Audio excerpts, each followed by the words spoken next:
thing. So I have a real deluge of requests of speaking about the new Checkmate, or what is expected to be the Sukhoi 75 aircraft that has been presented yesterday. It is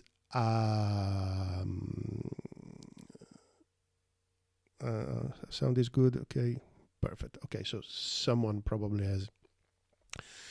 Okay, overall should be fine. So let's talk about the Sukhoi 75, and let's talk if this is going to be the actual name, if this is going, that is the one that is currently named Checkmate. So yesterday at MAX, which is the air show that happens in Russia, I believe every year, or if not every 2 years, the Rostec, which is the parent company of Sukhoi,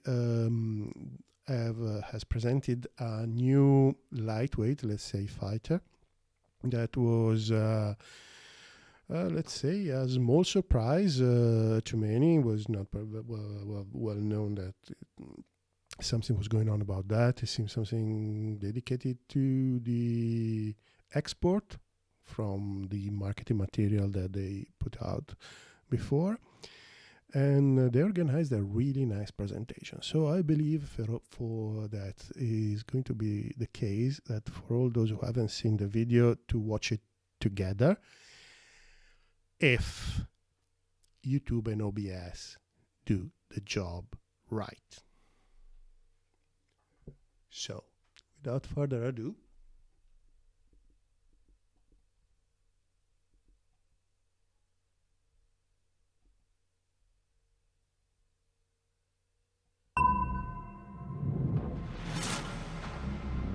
forward. We rush forward with our thoughts. For us, everything is possible. The future. The designer creates his masterpiece, builds it combining imagination, science, and technology. Time. The world has changed. It is getting harder and harder to push forward. Every second spent thinking has high price. These games are played like blitz chess. Speed. The boundaries between continents and countries are blurred. The universe is subject to the rules of a position from chess. Good and evil, black and white. To win, you need to move beyond this concept. Make revolutionary solutions. Solutions that can flip the board. The Sukhoi Design Bureau, together with UAC and Rostec, are about to present the future. Here and now. Pride, intelligence, power, reliability. This is the new 5th generation light tactical fighter. This is the Checkmate.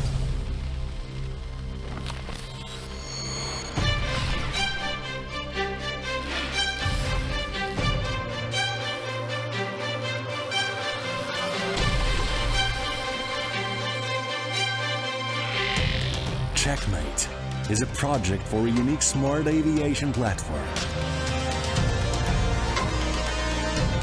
Technology proven in real combat. Refined solutions. Cost efficient with high potential for modernization.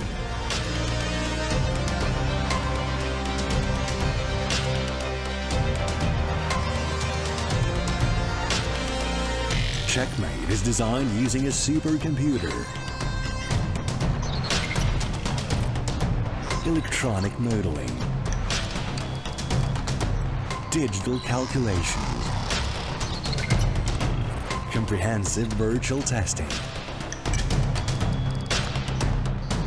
This aviation platform was created in a record time, and today, Checkmate is ready for flight testing.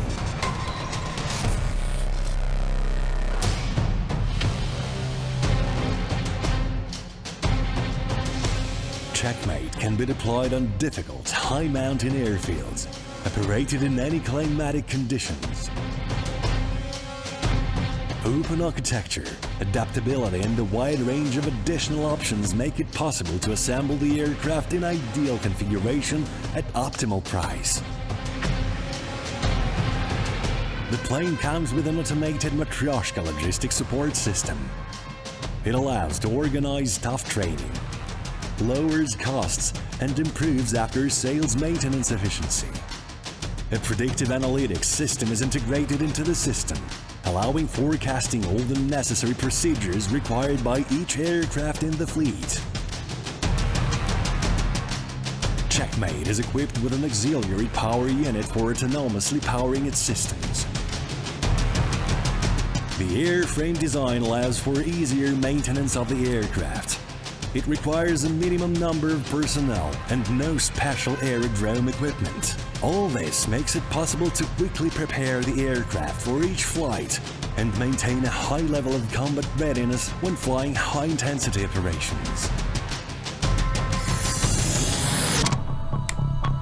Checkmate is equipped with artificial intelligence.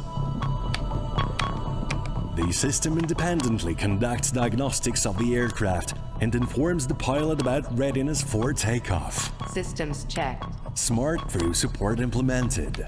The plane is ready for takeoff. Due to the high thrust-to-weight ratio, outstanding wing elevating features, and a reliable thrust-vectored engine, the aircraft has impressive takeoff and landing capabilities. Reduced takeoff and landing distance.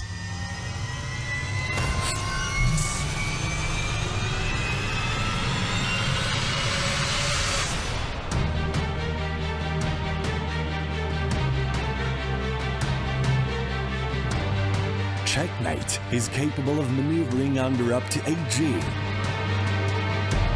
It has impressive acceleration capabilities and can maintain continuous supersonic flight.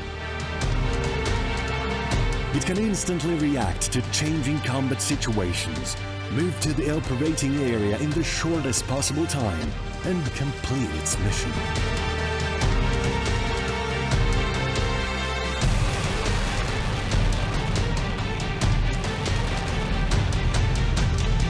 Checkmate has the best payload capabilities in its class and the longest available patrol time when searching for a target and waiting for designation. It has 1.8 Mach maximum speed. Its range without additional fuel tanks is over 2,800 kilometers. Combat payload amounts to 7,400 kilograms.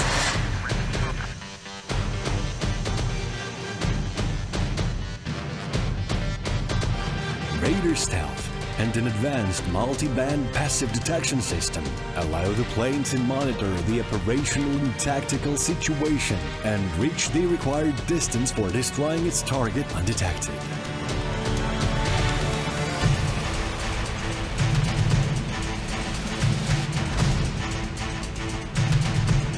Checkmate is equipped with state-of-the-art avionics to carry out versatile combat missions. In its basic configuration, its active phased array radar allows to simultaneously attack up to 6 targets, even under strong electronic interference.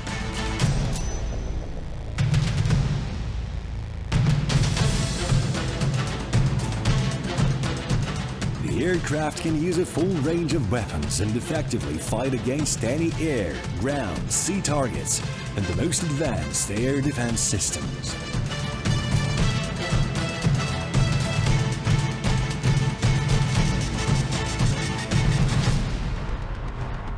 Artificial intelligence acts as a co-pilot and allows the human pilot to concentrate on operating the weapons. Air-to-air missile selected.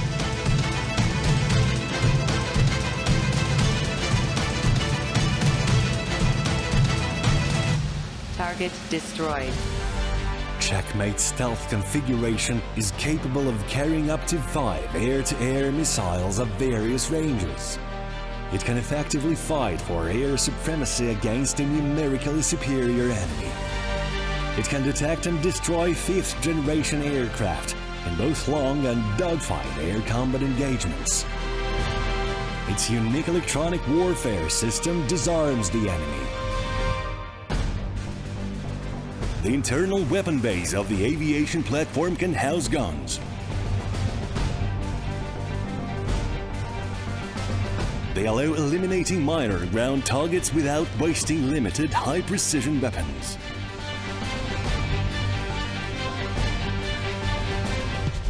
Sukhoi's new light tactical plane has unique payload capacity. It has the largest weapons base in its class. This allows the use of all existing means of destruction in stealth mode, both bombs and high-precision missiles.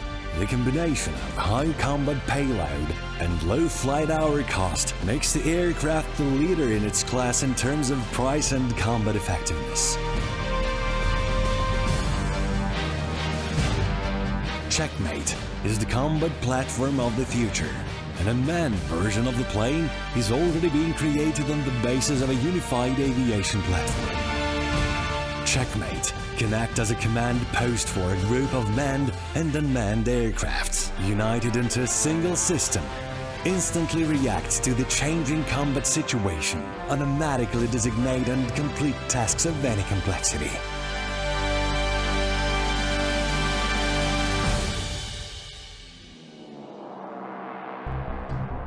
Yesterday's fantasy is becoming today's reality, a reality that illustrates the future. Breakthrough technologies, proven and refined solutions, incredible potential for modernization and unique combat capabilities. This is not just another fifth-generation aircraft. This is Checkmate.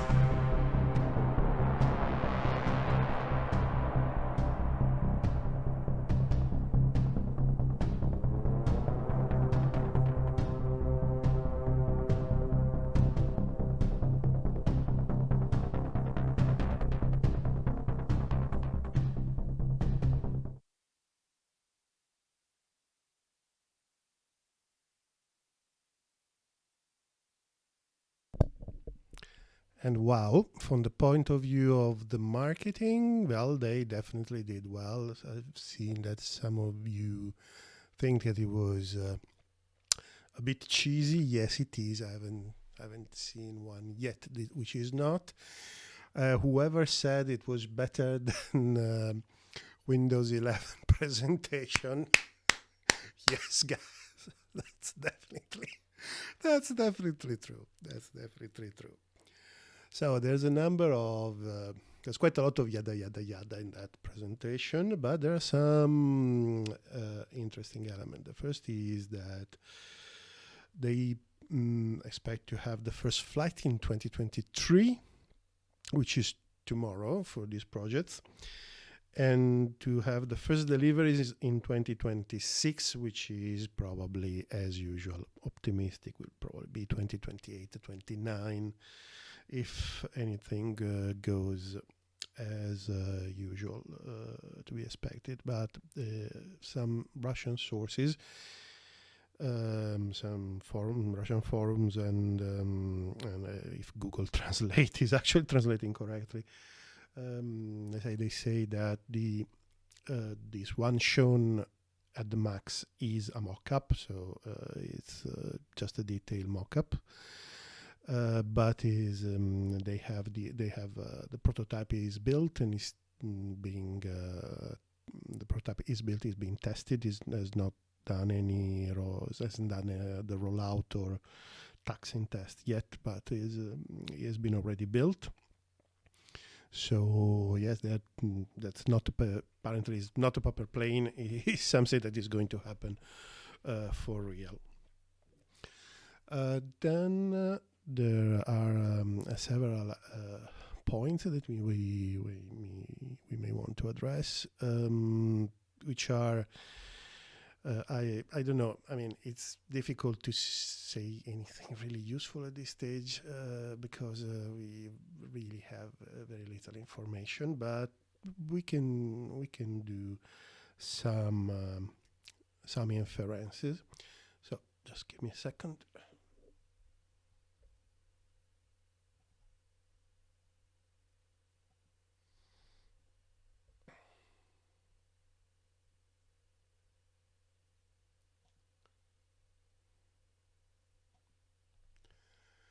Okay, let's start from the beginning. So the first thing that we may notice is that the nose is really pointy, which is something quite unusual. The sense a pointy nose hints to high speed. The Russians have declared that the top speed of this one should be Mach 1.8, Mach 2, which would match well with the pointy nose. Otherwise, it's just basically a waste of room and a waste of weight for making a longer radome. But so this is the first strange thing. The second interesting element is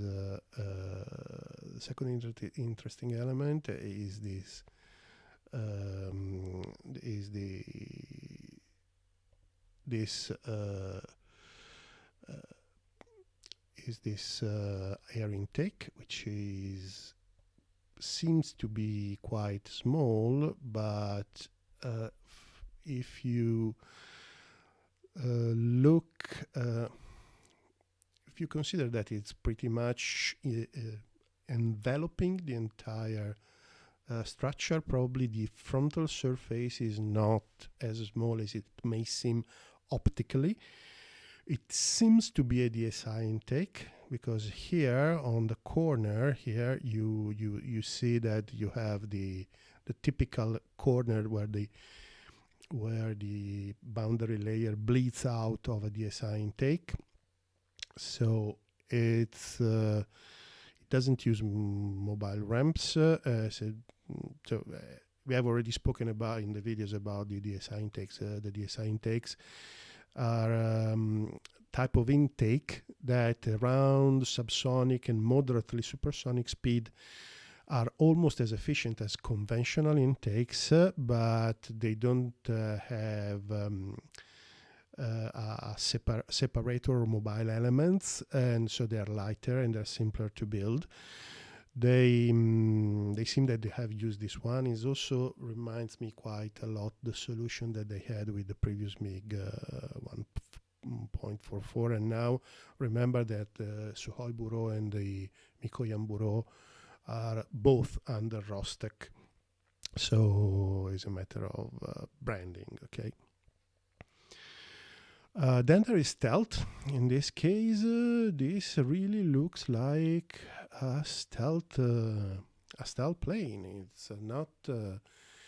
It really looks like a stealth plane. In a sense, it has you have the classical edge all around, but also you have this attention to not having vertical surfaces, which is the trademark. Now, the Russians have a different idea. They have their own idea about stealth. They are convinced that stealth is not going to be a decisive advantage for much longer. So when the bulk of the advantage will go away, if the aircraft is not capable of performing and is counting only on stealth to accomplish the mission, then you will just end up with a bad performing aircraft. So they don't sacrifice too much to stealth. Even they are a radar absorbing material. So they never developed a proper radar absorbing material. They just developed radar absorbing paints. It's they use a relatively thick paint. It's a few millimeters thick paint, which is probably less efficient than that sort of rubbery material or plasticky material that you used on the F-22 and the F-35. It's probably less efficient, but it's not hindering the performance. No, it's not too complicated. It's, according to Russian philosophy, they don't want to sacrifice too much to stealth, including weight or complexity, and that's the reason why they've chosen this. If another interesting thing, if you look at the canopy, has is not a bubble canopy like the American designs, and also has a limited view on the back. Always according to some Russian sources, it will have the same type of sensor that are available on the Sukhoi 57, and that pretty much do the same thing that the DIS on the F-35 does. So it will be, so the visibility for the pilot will have visibility all around the 360 degrees, the plane, even looking through the plane if necessary. And apparently is also not being tested, but is also designed, and it is planned since the beginning, a totally unmanned version in which that will be the same plane but won't have the canopy and the cockpit. So everything which is actually related to the canopy and the cockpit will be stripped away, and it will be remotely piloted or pilot with some level of artificial intelligence in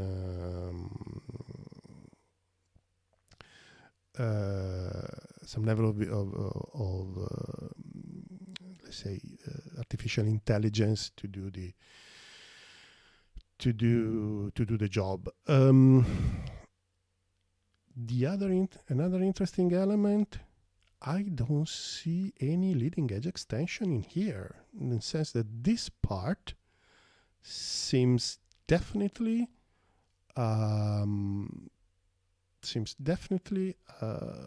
just a part of the fuselage. I don't see a vortex separating in here, or is not separating much.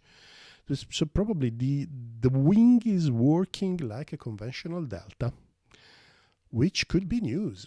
We haven't seen one in many times, but I also doubt that this plane is going to exaggerate the very high angles of attack that some other contemporary planes are capable of doing. Because I don't know how that intake is going to work when at high angle of attack. In fact, I don't think it's small, but I think it's probably not going to work well beyond 20 degrees or 25 degrees, something like this. Even though the Russians, from this point of view, are very particular. They have systems to actually make the engine work even with very small flow, and keep it alight even with very small flow, and which makes it really interesting. The other element is that I can't really see if it has any form of slats. From some pictures it seems that it's doing, from some other pictures it doesn't. So I don't know. Honestly, I don't know what to think about this. However, there are flaps and ailerons definitely.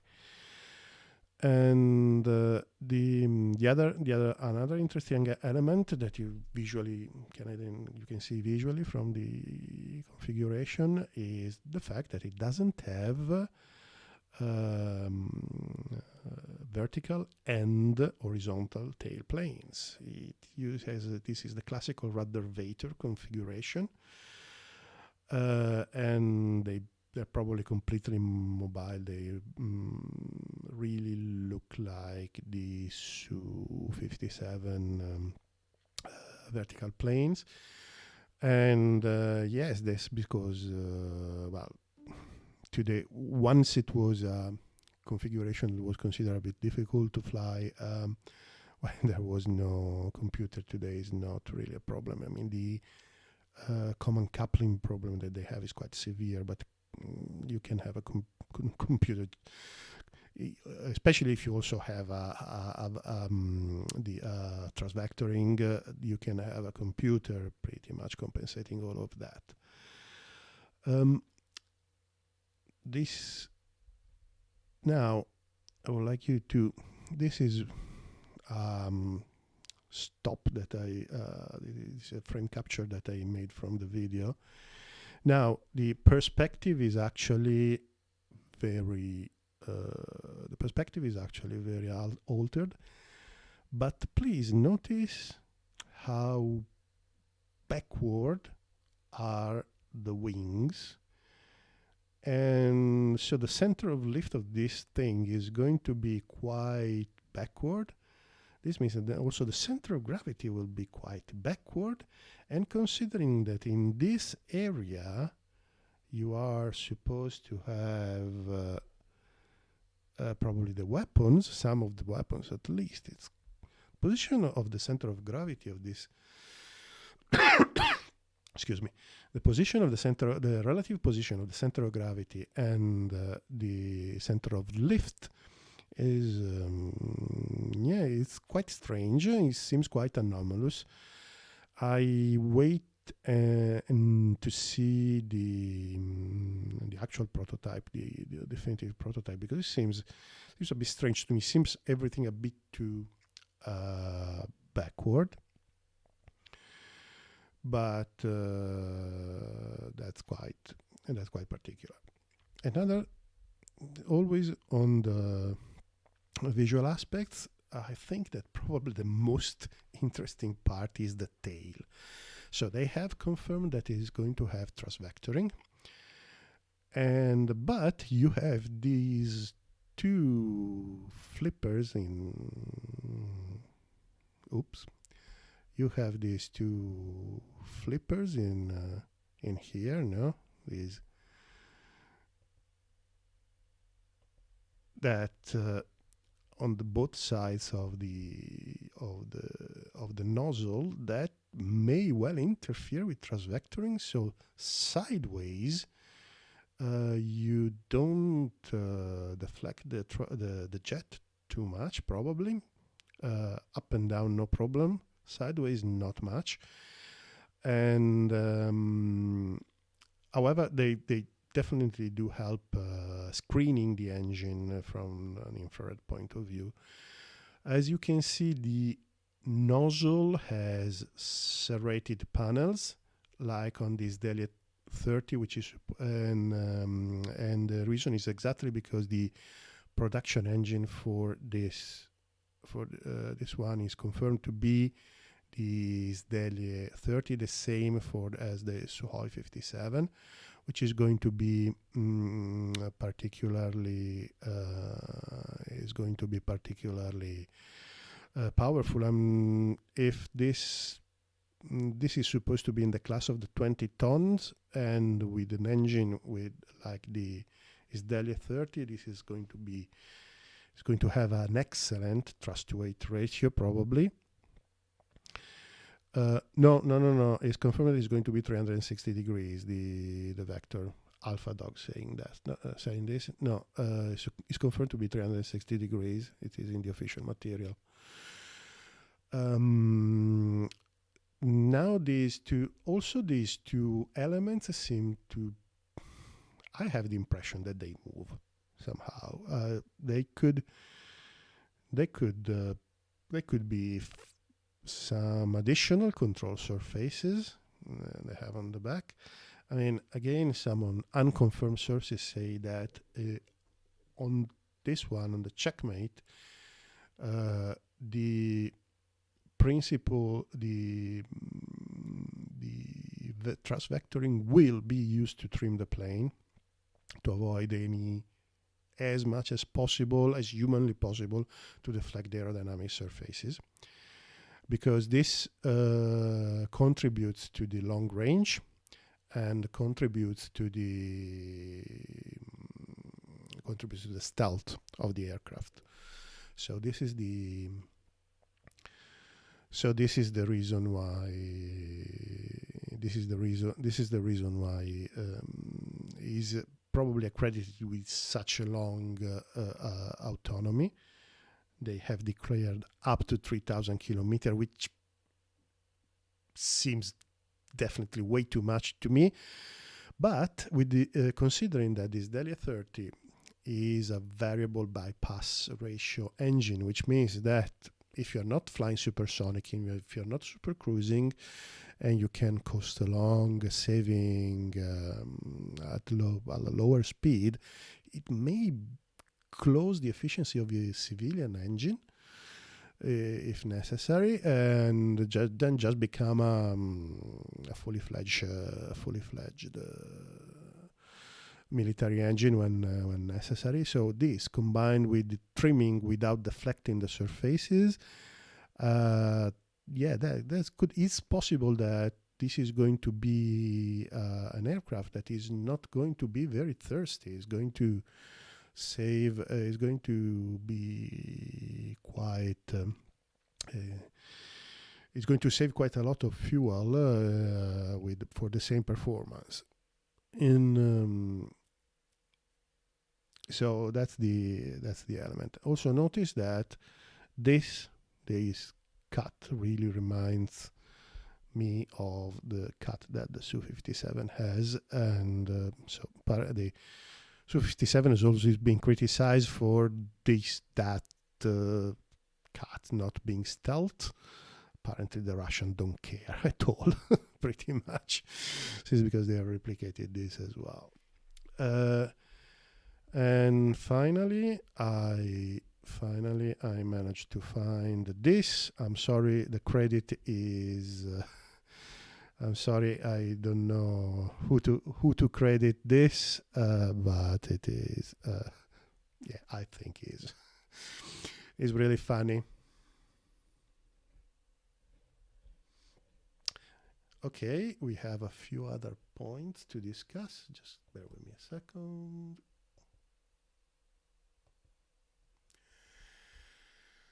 Okay, so yes, it seems quite an interesting proposition. Some comments on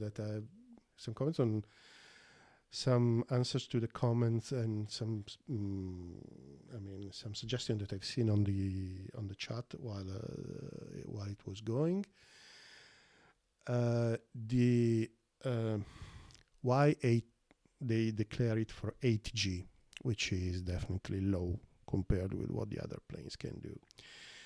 I believe it's just marketing, or sort of misunderstood disinformatia, like the Russian maskirovka, like the Russians love to say. It's probably rated for the usual 12, 13, 15 Gs.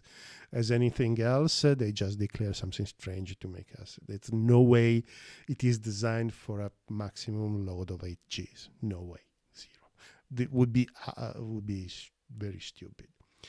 About the range, we have already spoken. The combination of the final engine plus the and the thrust vectoring that will probably provide this plane with a range and autonomy, a flight autonomy, a flight endurance, which is going to be very high. Which is, for the Russians is mandatory. They have an enormous country. That's what they need. If they don't want to have an enormous fleet of air refueling, which they don't. The other thing that the declaration that seems quite strange is that they use five missiles. In the film, you see that it has 3 bays, 2 on the side and 1 in the middle. I don't know which kind of so probably it has either 2 missiles on the side and 1 in the central bay, or maybe one missile each on the side bays and 3 missiles in the central bay. Unfortunately, we didn't see the central bay. There is a brief picture in the video where you can see the bays open. They seem to me long enough to host a long-range weapon, so maybe the short-range weapon are actually in the belly. The other interesting thing is there is no cannon, but you can mount one in the base if you think it is necessary, which is quite interesting to see what's going to happen about that. But I suppose it makes sense. If it's working, it's I suppose a flexible way of approaching it. And by the way, the Canon with a decent amount of money is taking quite a lot of room inside the aircraft. So this is a good way of liberating room inside the aircraft. The other element, the other thing that is that was actually explained is that the price is going to vary quite a lot because it will depend on the configurations. In the sense, they are giving prices from $25 million to $40 million, which is going to be very, very cheap. It will probably depend on the kind of electronics they will want to install. If this is true, if they will be able to confirm this price, just for even if it is just the price of just the aircraft without the usual all the usual bells and whistles that come with the aircraft, that's a very, very interesting price. So for the cost of an F-35, you buy almost 3 of these. So that would be debatable if one F-35 can face 3 of these and bring the skin home. However, the other guys who should be actually concerned are actually the sub guys with the Gripen, because they are based everything on the fact that they have a very low cost, a very low running cost, and so on. Here we may have something with performance that is in the same class or even better in some cases, because it's way newer. It's 20 years newer, 25 years newer as a design, and it's going to be cheap. Things that we don't know and that I would really love to know. First, again, power generation, how much reserve is available. They seem to be very open to have various configurations. So with an engine as powerful as this Delia 30, probably it should be quite easy to have a good power generation reserve, but that this is crucial. Everything we are going to see in the coming years is going to be more and more and more power hungry. So this will be paramount. How much room is left inside that fuselage for expansion? Again, this is crucial, definitely a crucial element for a modern aircraft. I really would like to know if they are considering the integration with Western weapons, because some of the Western weapons, particularly in the air-to-ground domain, do not have an equivalent in the Russian arsenal, and not every country may be happy to accept the Russian philosophy, which tends to be big, quick, and fast. Tend to be big and fast. So, or use unguided as much as you can. So it would be really interesting to understand if it has the cabling and the software translation layers necessary, for example, to integrate 1553 data bus or 1776 data bus, and or any other modern military Western bus. And if they would be interesting to know if they're using also, let's say, commercial off-the-shelf components to just to simplify the integration with Western weapons. That would be really interesting.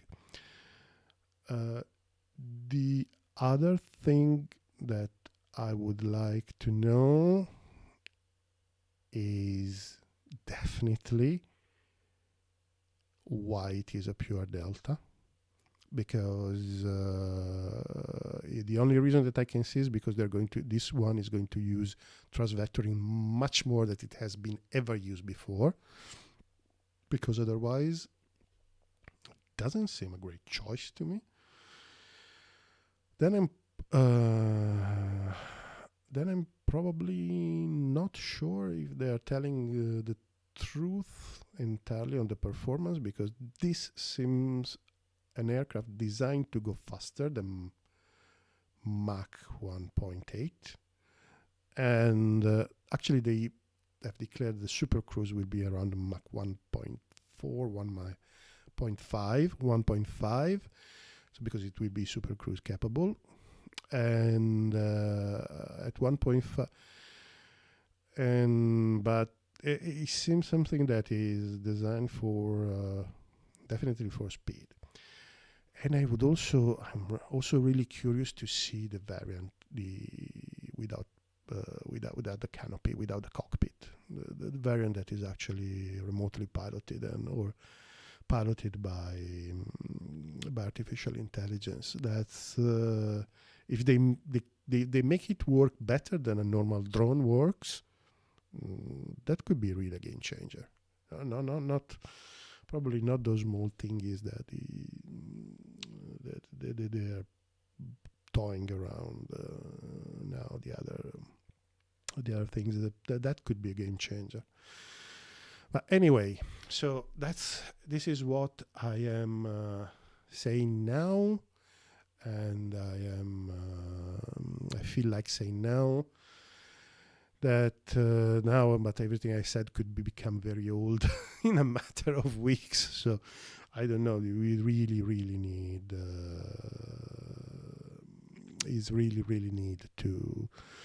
we really need to see how it pans out. We really need to wait for some more information to come out. That with the Russians is always be scarce as usual. So yeah, so what time is it? 3/4 of an hour. Okay, we can have, if you have any question, feel free to add in chat, and we will see if I can answer, if you have any consideration. Let's see. Its design is catered to the Type 30 engine. Yes, true. Too costly for a UCAV. Yeah, possibly, but for a UCAV with these performances, I don't know. China will be copying it soon. Well, possible. Absolutely possible. F-35 looks fat by comparison. Yes, true. Does it have the stabilizers? Don't know. No, seems doesn't have. It says has just two planes. They're called ruddervators. It's not the first plane.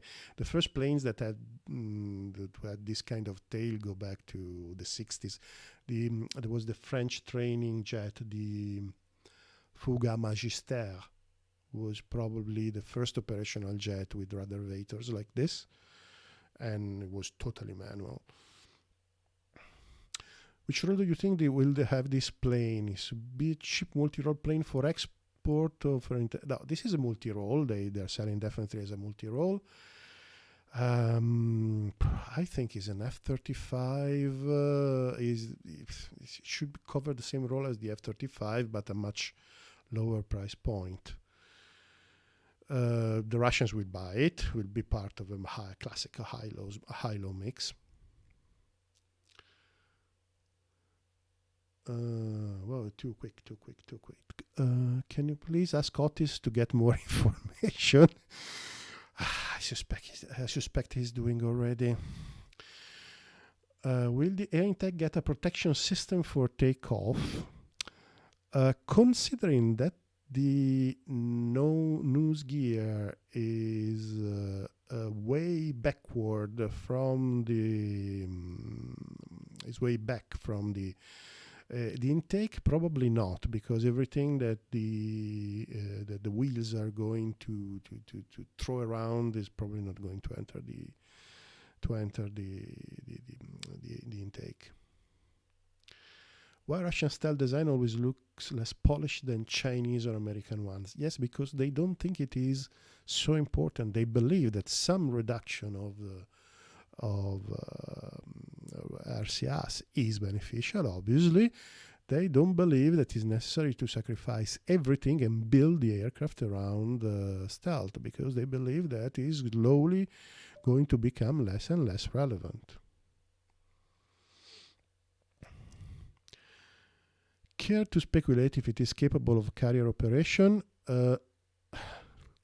So now I haven't heard anything, but the gear seems quite robust, to be honest, and thrust to weight ratio is going to be excellent, probably with the final engine is probably going to be very good.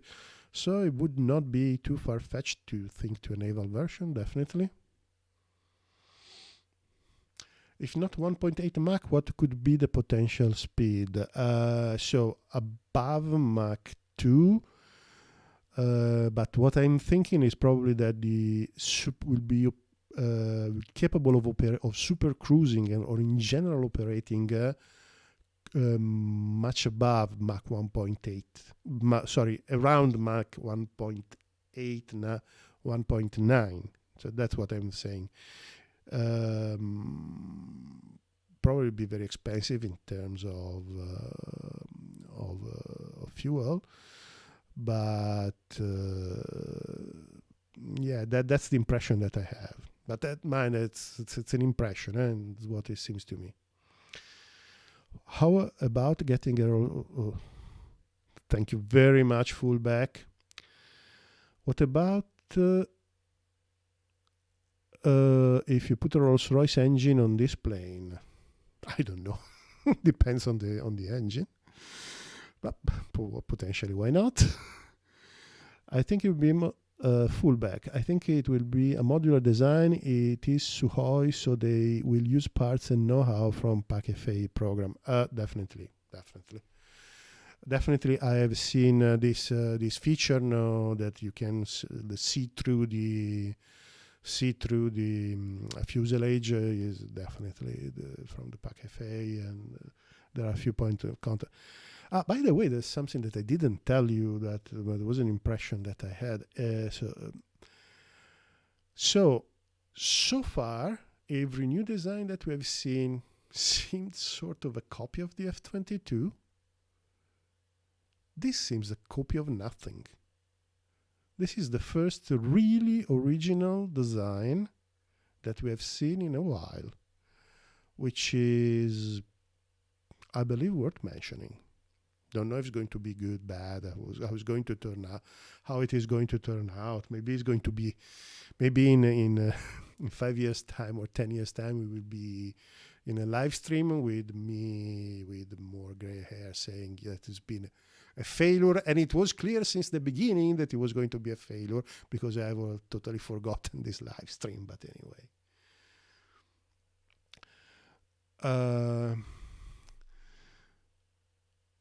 Russian aircraft without guns, I don't think so. These guys have guns in the IL-66. Yes, they can. No, they have it, but it's just not fixed. You can just remove it. You can if you sacrifice one bay, you can add a gun pod.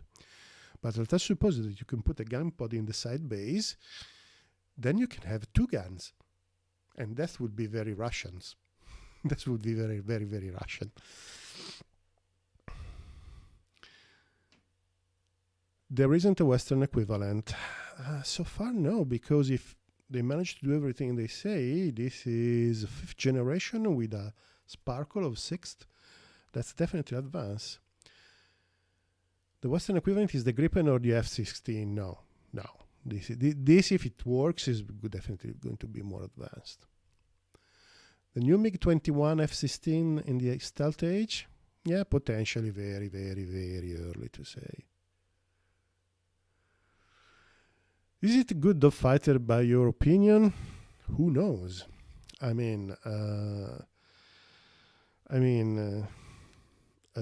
Thrust vectoring is a plus. That air intake, I don't know if it is a plus. Eastern European countries adopting it. They're part of NATO, so unlikely. Will this impact JF-17 and Tejas sales? You bet. If it works, you bet. Can the edge at the top of the intake act like a lattice? Maybe should make some kind of vortex. Yes, that I thought as well. But that, yeah, I haven't seen this solution done. I haven't seen a solution like this. It's like possible, but I wouldn't bet the house on that.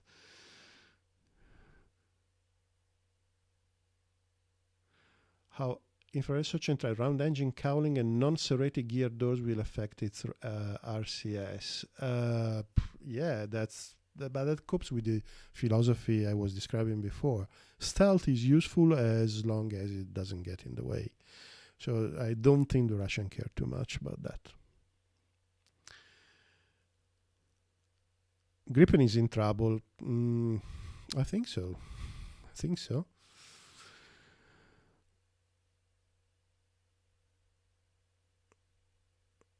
Russian air intakes always have doors for unprepared runway. Yes, I explained before, the nose wheel is behind the intake, so it's unlikely that it's going to ingest anything.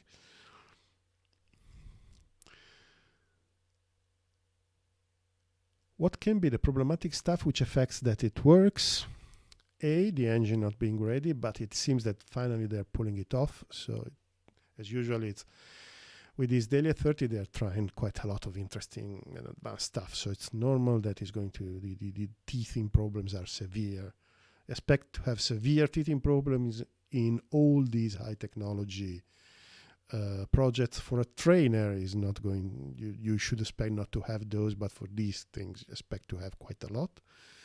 The other thing is that they can really do what they say. So if the system,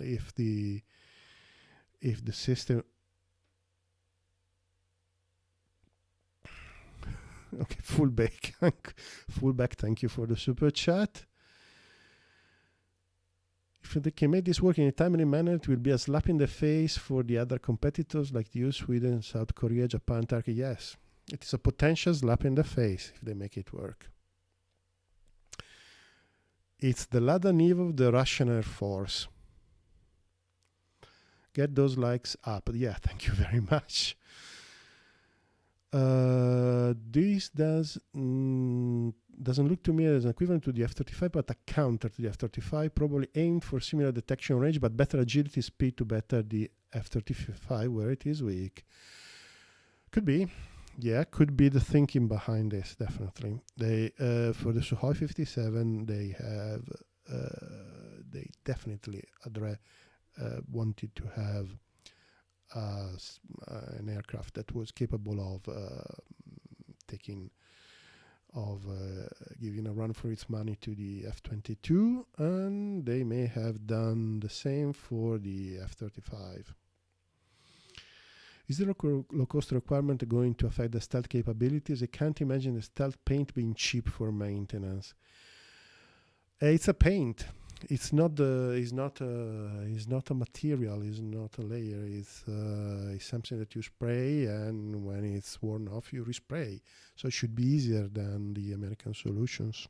Should be easier to maintain than the American solutions. Should the Swiss have held out a bit longer to get this? Yeah, I don't know. Maybe good consideration. Can you talk about its maneuverability considering it's a Delta design? So I do expect it to be very maneuverable because that's a prerequisite for the Russian aircraft, or the modern Russian aircraft. I expect it to be very maneuverable. Then telling exactly how it is now, just from looking at it, no, I don't know. I mean, it's new. It's definitely new. It's definitely original. It's a conventional Delta, and we haven't seen conventional Deltas for a while. So, yeah, could do well. I think that as a turning point for the Russian forces, if it works, it will be the savior of Sukhoi with a lot of sales. If it fails, the already critical situation of the Russians could get even worse. Okay, this is something that I had since when I started the series on the Sukhoi 57, there's a lot of people that keep telling me, that the Russians don't have money, they don't have money, their GDP is small, they can't. No, so I'm saying this here, and I won't address this again because it's a very controversial issue that has political ramification that I don't want to cover. Just you have just to consider one thing. Money is a problem for everything in general, but in particular for every military project or many military construction. Money is a problem only if you have to buy components or the whole weapons or the whole assemblies abroad. If you have, and to do that you need foreign currency to do that, okay? But if you have all or almost all your technology in-house, money is never a problem. The explanation goes beyond what we are talking about on this channel, goes into the economics. I won't delve into that, even because it's a very contentious issue that a lot of people have very strong feelings, and any discussion about that, I know for experience that it turns very quickly into a saloon brawl, and so it will never happen that I will ever do a video on the economics of the military production explaining this. But mind it is the problem is if the Russian wanted to produce this in a large series, the limiting factor is how many factories, how many raw materials, how many trained technicians, trained engineers do they have, not just the money. As long as everything is in there, is produced in Russia, which I don't expect, but I expect a very, very high percentage is going to be very, very high percentage is going to be produced in Russia, much more than for the F-35, for example. That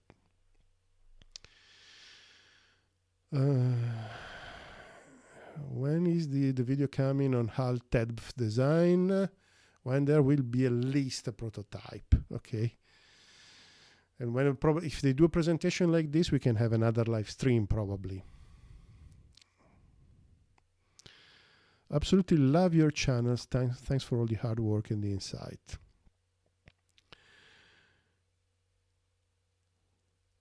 Okay, exactly. I didn't want to speak about money because I start seeing comments coming up that are very contentious. Okay. Does this aircraft mean a change in doctrine, cheaper, less technical aircraft, fastest iteration like the US wants for its next combat aircraft? Well, everybody is actually understanding that spending 25 years on a single design is actually a bit too much. But at some point you have to make stuff new. So everybody is trying to speed up the innovation cycle.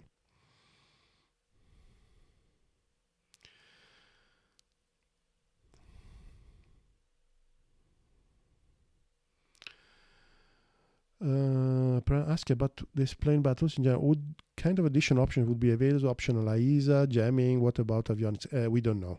We don't know. We don't know. But this thing has the potential of being equipped like a very light aircraft for, let's say, an African country that has limited necessities, or could be fully geared up like the likes of the F-16 Block 70 or the F-20 or the F-21 version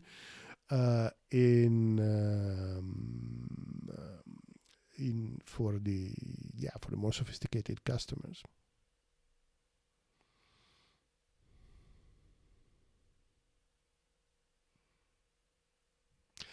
Funny how to see speculation for a cheapish stealth fighter for the US beside the F-35. Then the Russians show us exactly that. Yes. Yes. in the sense that is, I suppose we can call it a trend now. So cheaper, not so stealthy. Do you think that with this plane it proves that Russia has caught up with the United States? It's not that simple, in the sense that there are some sectors, some technology areas where Russia is ahead of the United States, and even China is ahead of the United States.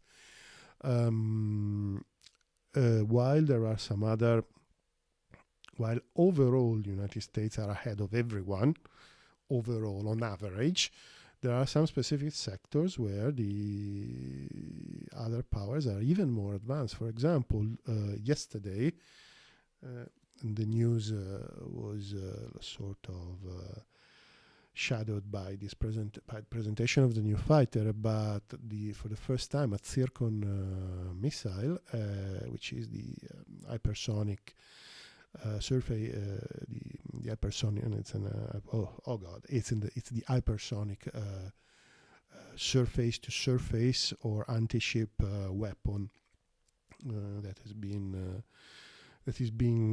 in final testing stage in Russia. So yesterday, the Zircon weapons was launched by a frigate and hit a ground target for the first time.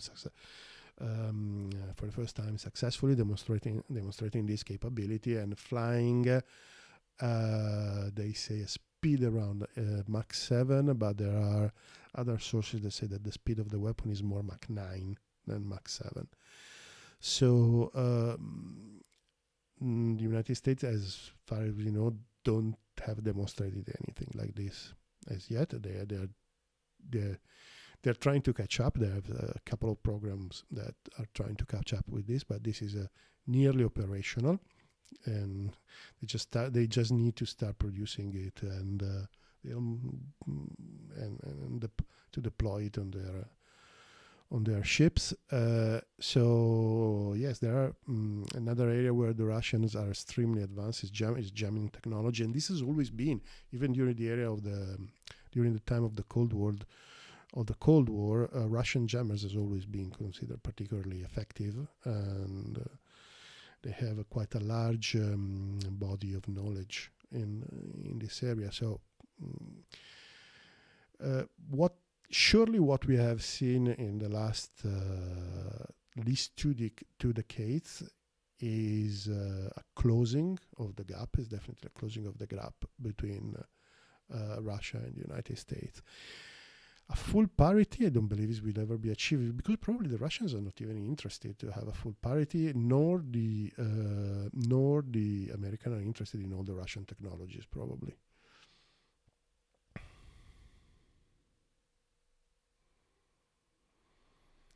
Your thoughts on S500? Yeah, it's out of. Yeah, it's off topic for today. We may talk about that. What about freaking lasers on planes? It is still a bit too early. They're definitely good for zapping the sensors of the incoming missiles. Su-57 has these countermeasures. This one is expected to have the same countermeasures. Has a power weapon. Probably still a bit too early. So it's one of my favorite jokes that the direct energy weapons are going to be the weapon of the future, and they always will be. I'm joking, obviously, but at some point they will come up. But every prototype that has always had some problems to be used, to go into generalized use, and they've not been generalized. The United States made I don't know how many programs, so many prototypes, and still we see none of them in production. They started 30 years ago.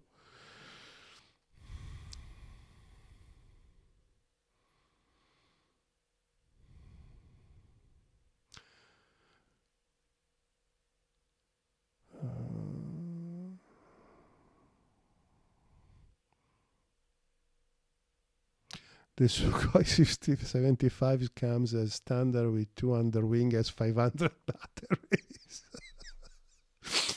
Okay, I think we can close. I think we can close on this comment. That would be very Russian.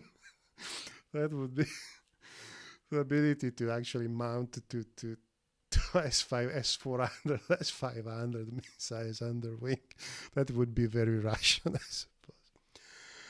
Okay, so what time is it? It's 7 minutes past 9, so we've been talking for a bit more than an hour. So I hope it was interesting for you. That's what I feel. I feel like saying so far, but I mean it's really interesting. It's also very interesting to see all your comments and all that are coming through the chat. It's a really